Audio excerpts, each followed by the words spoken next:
Praise the Lord. प्रभु के नाम की स्तुति हो। हमने पिछली बार देखा था पुनः निर्माण। जो व्यक्ति पुनः निर्माण की उस प्रक्रिया से गुजरता है और उसमें वो अपने आप को परमेश्वर के सामने सकारात्मक रूप से रखता है या आजाद होने की इच्छा अपने मन में रखता है, उसके जीवन में फिर किसी न किसी माध्यम से परमेश्वर का वचन आता है। हमेशा आदमी आजाद मर्जी है। कई लोग, कई सेवक और विश्वासी भी सालों विश्वास और सेवा में रहने के बाद भी पीछे हट जाते हैं। उनकी आजाद मर्जी है, परमेश्वर कभी किसी की आजाद मर्जी में हाथ नहीं डालता। तो आजाद मर्जी हमेशा बनी है, परमेश्वर उसमें कभी हाथ नहीं डालता क्योंकि वो धर्मी है। दुष्ट आत्मा या शैतान की क्या आदत है? वो हमेशा लोगों पर क्या करता है? कब्जा करता है, नियंत्रण करता है। इसलिए लोग दुष्ट आत्माओं से पकड़े हुए, सताए हुए इस संसार में हमें बहुत दिखाई देते हैं। लेकिन पुनः निर्माण के बाद एक अगला जो चरण है वो है कन्वर्जन, रूपांतरण। कन्वर्जन को लेकर बहुत भ्रम है। तो कन्वर्जन असलियत में धर्म का नहीं, कन्वर्जन एक व्यक्ति के मन का होता है, मनांतरण होता है। उसको अगर हिंदी की सरल भाषा में कहें कि रूपांतरण होता है। बदलता तो है लेकिन धर्म नहीं, जीवन, सोच, एक व्यक्ति का पुराना पाप का स्वभाव। तो कन्वर्जन जब एक व्यक्ति में होता है तो उसके जीवन में ये काम उसके होश हवास में होता है। पुनः निर्माण का जो काम हुआ है वो एक व्यक्ति के ना चाहते हुए पूरा का पूरा परमेश्वर की ओर से होता है, जो सबके साथ होता है। दुनिया में कोई हो, परमेश्वर को जानता है या नहीं जानता है, चाहे वो नास्तिक है, क्योंकि वचन कहता है मूर्ख ने कहा परमेश्वर है ही नहीं, तो क्या इससे परमेश्वर का अस्तित्व मिट जाएगा? अगर कोई दिन में अपनी आंख मूंद ले या अपने घर के सारे खिड़की दरवाजे बंद करके अंदर अंधेरा कर ले तो उससे दिन नहीं छिप जाता है। सूरज अपने समय से निकलता, अपने समय से क्या होता है। तो मनुष्य को जो परमेश्वर ने जीवन दिया है, इस जीवन में उसको उद्धार का अवसर भी देता है। क्यों? क्योंकि वो धर्मी है। हर एक को अवसर देगा उसकी आजाद मर्जी में निर्णय लेने का, जबरदस्ती नहीं करेगा। हम कई बार ऐसे प्रार्थना करते हैं कि प्रभु बस बचा ले लोगों को, हमारी नहीं सुनेगा प्रभु। प्रभु बचा ले मतलब क्या है? प्रभु लोगों को क्या देता है? मौका देता है। हमारी प्रार्थनाएं सुनकर उनकी समझ खोल देगा। आजाद मर्जी में कभी हाथ नहीं डालेगा क्योंकि वो परमेश्वर है। तो ये जो कन्वर्जन का काम है, जब एक व्यक्ति रूपांतरण, पुनः निर्माण के कार्य के दौरान स्वेच्छा में चाहता है कि वो छूट जाए अपनी उस परिस्थिति से जिसमें वो पड़ा है, उसके पाप नहीं मिटे हैं लेकिन वो समझ जाता है, एहसास कर लेता है, अपनी आजाद मर्जी में निर्णय ले सकता है। परमेश्वर की दृष्टि सारी पृथ्वी पर इसलिए फिरती रहती है कि जिसका मन उसकी ओर निष्कपट हो, उसकी सहायता में अपनी सामर्थ्य दिखाए। ये कन्वर्जन का जो काम है, ये एक व्यक्ति के जीवन में, उसके होशो हवास में, उसकी स्वेच्छा में होता है। परमेश्वर बिना स्वेच्छा के नहीं करता ये काम। पहला काम परमेश्वर ने अपने स्वर्गीय अनुग्रह से किया। अब ये जो काम है, कन्वर्जन का काम है, एक व्यक्ति की स्वेच्छा में होता है। ग्रीक में कन्वर्जन को मेटानोय, METANOI, जिसका मतलब है समझ में आ जाना। अब एक व्यक्ति को समझ आ गया वचन सुनकर के मैं पापी हूं और यीशु मसीह उद्धार करता है। वो परमेश्वर का दूसरा व्यक्तित्व है। पुत्रत्व में पृथ्वी पर परमेश्वर का दूसरा व्यक्तित्व यीशु मसीह के तौर पर आया है और उसने मनुष्य जाति के लिए 2000 साल पहले उद्धार के काम को पूरा किया है और उसके अंदर विश्वास उत्पन्न होता है। तो जब उसको समझ आ गया तब उसके अंदर बदलाव आना क्या हो गया? शुरू हो जाता है। जब एक व्यक्ति को समझ आएगा, कोई भी चीज अगर आपको समझ आ जाती है तो फिर आपकी सोच या आपका व्यवहार क्या होने लगता है? बदलने लगता है। कोई चीज अगर समझ आ जाए, अगर उद्धार का विषय समझ आए, पाप की गंभीरता समझ आ जाए, परमेश्वर के व्यक्तित्व को हम समझने लगे, हमारी समझ खुल जाए, तो व्यवहार भी क्या हो जाता है, बदल जाता है। तो बदलाव आने शुरू हो जाता है। ये होता है कन्वर्जन। एक व्यक्ति के व्यक्तित्व में, उसके चाल चलन में, उसके स्वभाव में जो बदलाव आने शुरू हो जाते हैं। इसलिए वो गीत गाते हैं, जब से प्यारा यीशु आया मेरा जीवन बदल गया। क्यों? अब समझ आया। पहले जिन पापों को बड़ी लालसा से, बड़ी योजना बनाकर करते थे, अब समझ आ गया कि ये तो हम शैतान की गुलामी करते थे, ये तो हम अंधकार में चल रहे थे, ये तो हम नरक की आग की तरफ जा रहे थे। आदम के पाप के कारण हम इस हालत में थे। आज लोगों को पता है, ये बताएंगे तो मालूम है कुछ नहीं, लेकिन जिसको मालूम चल गया, हमें मालूम चल गया, हमारे जीवन में बदलाव आ गया। तो ये होता है कन्वर्जन, जो एक व्यक्ति के जीवन में, एक व्यक्ति के व्यक्तित्व में क्या आता है, बदलाव आता है। और अब ये व्यक्ति अपने मन में निर्णय लेने लगता है। बदलाव तो आने लग गया क्योंकि कुछ समझ आ गया है, अब निर्णय लेने की हालत में आ जाता है। जब निर्णय लेता है तो निर्णय लेते समय में उसके जीवन में, बीते हुए जीवन के प्रति जो उसने पाप किए हैं, जो बुराइयां उसके जीवन में रही या मनमर्जियां उसके जीवन में रही, उसके प्रति दुख का एक क्या भी रहेगा, भाव भी रहेगा। एक तरफ तो वो बदलाव का अनुभव कर रहा है, दूसरी तरफ निर्णय की स्थिति में आ रहा है, क्योंकि अब उसकी समझ खुल गई है, उसको प्रकाशन में आ गया है, वो अब इस विषय में आगे बढ़ना चाहता है।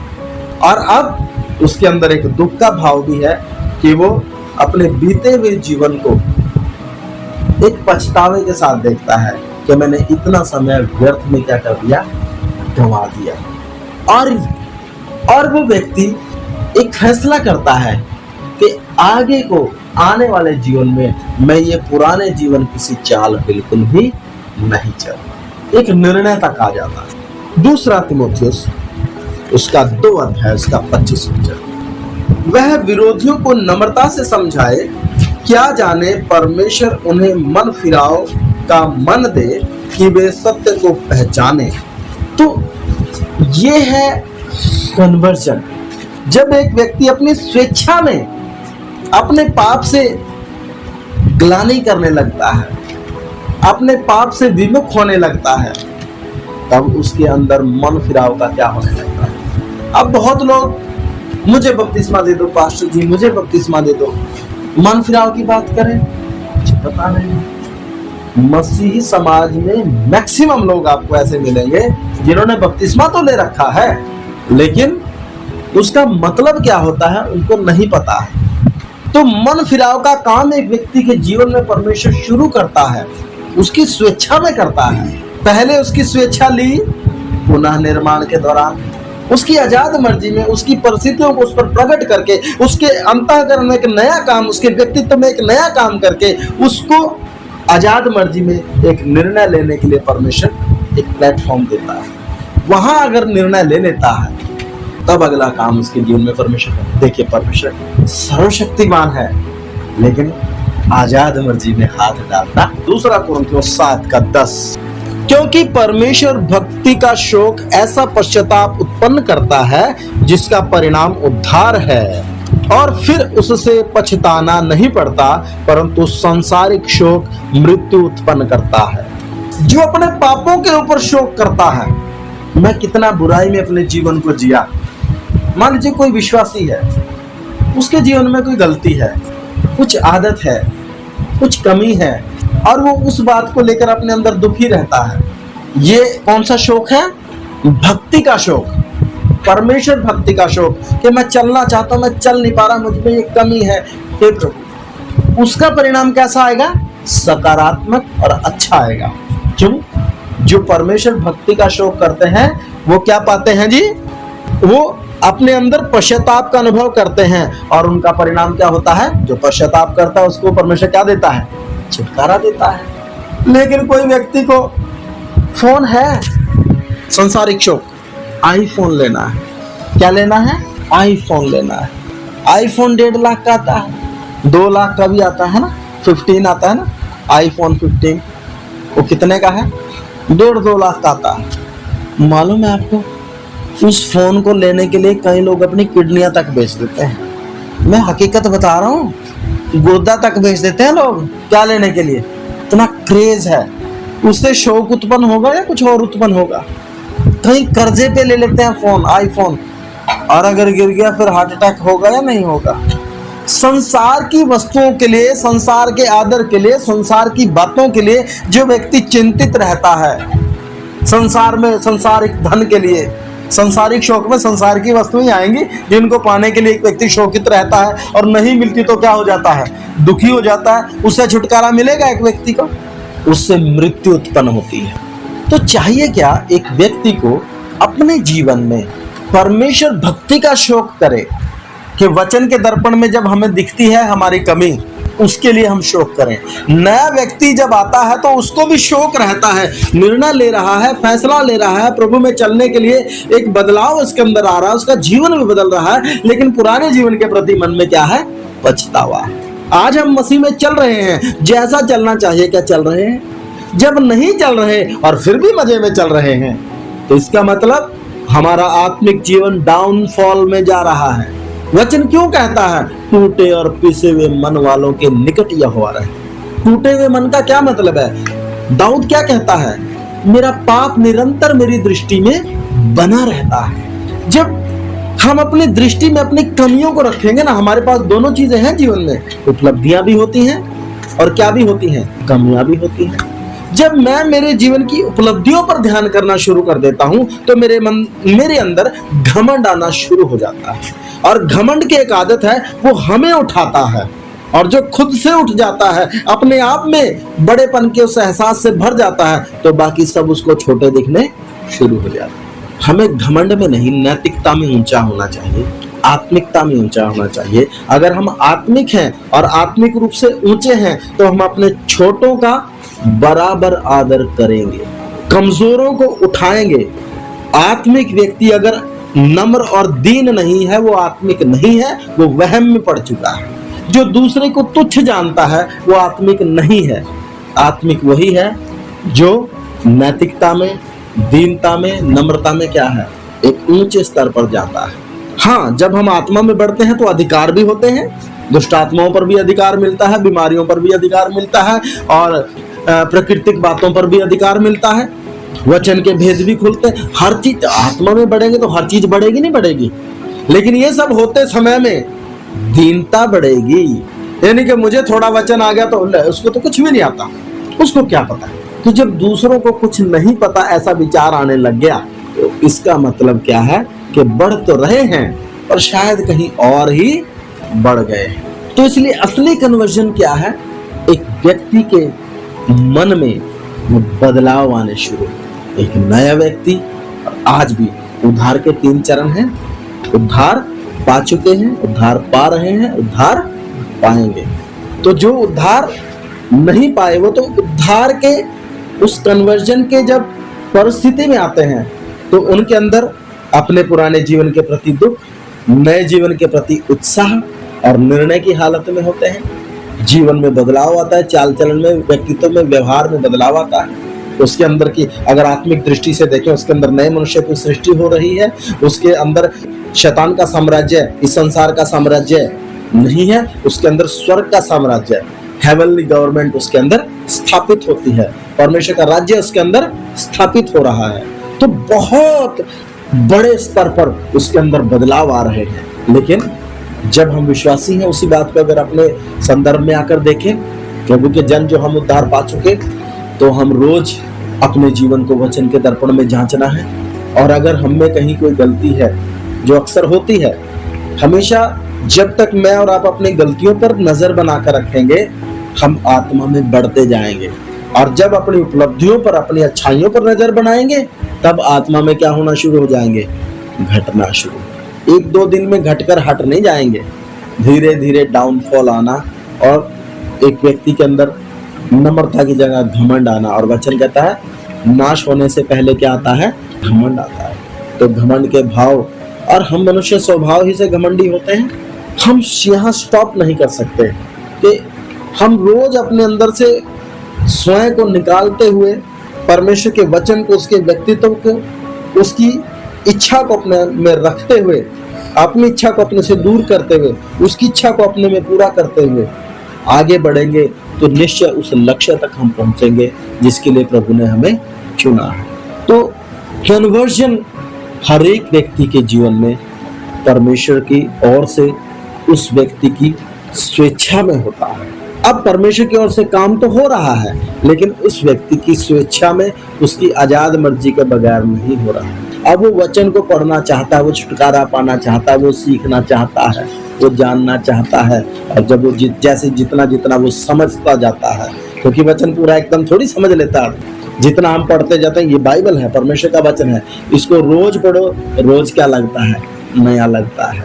बाइबल मुझे इतने साल हो गए, 20 साल हो गए, जब भी पढ़ता हूँ कैसी लगती है, नहीं लगती। और ध्यान से पढ़ो, और ध्यान से पढ़ो, जितना ध्यान से पढ़ो और गहरी होती जाए।